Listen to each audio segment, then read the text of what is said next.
उत्तर प्रदेश में योगी आदित्यनाथ जी द्वारा जो जनसंख्या नियंत्रण कानून बनाए जा रहे हैं आज अंतर्राष्ट्रीय जनसंख्या दिवस के अवसर पे, वो बहुत ही सराहनीय है। हम उसका स्वागत करते हैं। हम उसको निश्चित रूप से योगी आदित्यनाथ जी को बधाई देते हैं और इसी के साथ कहना चाहते हैं, केंद्र सरकार से मांग करना चाहते हैं कि पूरी राष्ट्रीय स्तर पे पूरे देश में जनसंख्या नियंत्रण कानून बनाया जाए और समान नागरिक संहिता बनाया जाए।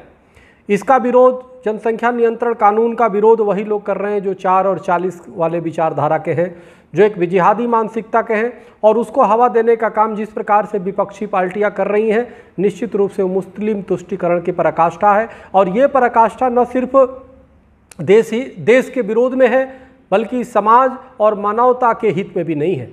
विपक्ष को ये समझना चाहिए हर चीज़ का विरोध करना ठीक नहीं होता है। जनसंख्या जिस प्रकार से विस्फोट हो रहा है, पूरे विश्व के लिए ये एक बहुत बड़ी चैलेंज हो गया और भारत में तो और संसाधन एक सीमित है। पूर्व प्रधानमंत्री मनमोहन सिंह जी कहा करते थे कांग्रेस के कार्यकाल में जब प्रधानमंत्री थे कि देश में संसाधनों पे सबसे पहला अधिकार अल्पसंख्यकों का है। अल्पसंख्यक कौन? जो मुसलमान हैं।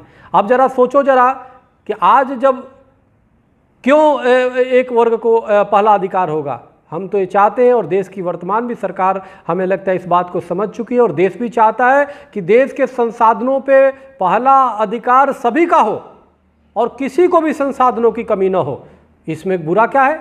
तो जब जनसंख्या रुकेगा, अब किसी का, और यही कारण है कि किसी के 4 शादियां होती है, 40 बच्चे पैदा होते हैं तो कोई उसमें चोर निकलता है, कोई डकैत निकलता है, कोई फल बेचता है, कोई कबाड़ा बेचता है, कोई कुछ करता है। और इसका खामियाजा विदेशी अंतर्राष्ट्रीय स्तर पे जो जिहादी मानसिकता के लोग हैं वो उसको जिहादी बनाने का काम करते हैं, वो हिंदुओं के खिलाफ भड़काने का काम करते हैं, हिंदुस्तान के खिलाफ साजिशें रचने का काम करते हैं, क्योंकि वो बेरोजगार होता है। अब उसको पैसे मिल जाते हैं, उसको फंडिंग होते हैं अंतर्राष्ट्रीय स्तर पे, तो देश में अशांति होती है। तो ये जनसंख्या कानून देश के हित में होगा, युवाओं के हित में होगा, बच्चों के हित में होगा, सभी के हित में होगा और आतंकवाद की कमर टूटेगी इससे।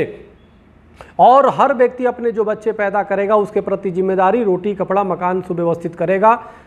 उसको लगेगा कि अगर हम 2 बच्चे तक पैदा अधिकतम करते हैं, 2 बच्चे तक होते हैं तो उनको सरकारी सुविधाएं मिलेगी, नहीं तो हम राष्ट्र के मुख्य धारे से कट जाएंगे। जब कटने की उनकी बात आएगी तो निश्चित रूप से उनमें जागरूकता ऐसे ही हो जाएगा। तो ये विपक्ष जो हर चीज़ में विरोध करता है वो हम उसकी निंदा करते हैं और हम चाहते हैं विपक्ष इस समय राष्ट्र के लिए, मानवता के लिए एकजुट हो, उन गरीबों के लिए एकजुट हो जो बच्चे तो अज्ञानता में पैदा कर देते हैं लेकिन उनको खिलाने के लिए 2 जो उनकी रोटी नहीं होती है, शिक्षा की व्यवस्था नहीं होती, चिकित्सा की व्यवस्था नहीं होती, क्योंकि देश में एक सीमित संसाधन है। तो इसलिए ये राष्ट्र हित में है, ये पूरे पृथ्वी के हित में है, मानवता के हित में है। मजहब और धर्म से ऊपर उठ करके इस पे विचार करें और इस जो जनसंख्या नियंत्रण कानून आ रहा है उसे खुले दिल से स्वागत करें। निश्चित रूप से ये देश हित में होगा।